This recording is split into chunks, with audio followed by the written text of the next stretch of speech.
ഇത് കറി വയ്ക്കുന്ന കരിഞ്ചേമ്പിൻ ചെടികളാണ്.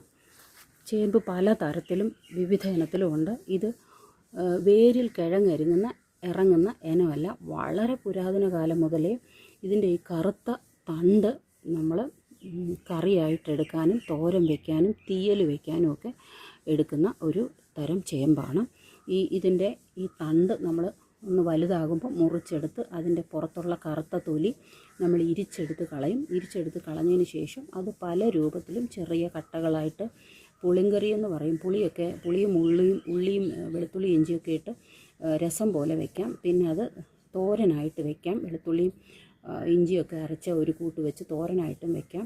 പിന്നെ ഇതും ഉള്ളിയും കൂടെ ഇട്ട്, ഇല്ലെങ്കിൽ മറ്റു പല പച്ചക്കറി കൂട്ടുകളും ഇട്ട്, ഇത് മാത്രമായിട്ടിട്ട് ഉള്ളിയും കരിഞ്ചേമ്പിൻ്റെ തടയും മാത്രം ഇട്ട് നീളത്തിന് കീറിയിട്ട് തീയൽ വെച്ചാൽ വളരെ സ്വാദാണ്. കാരണം കുടുംബത്തിൽ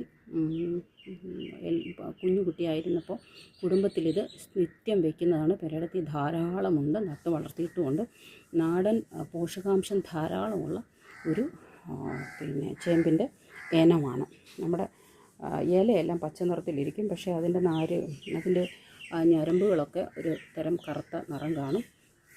ഇതാണ് അതിൻ്റെ അടിവശം. ഇലയുടെ അടിവശം ഇതാണ്. ഈ ഭാഗം തൊട്ട് ഇങ്ങനെ കറുത്ത് വരും. യാതൊരു പരിചരണവുമില്ല.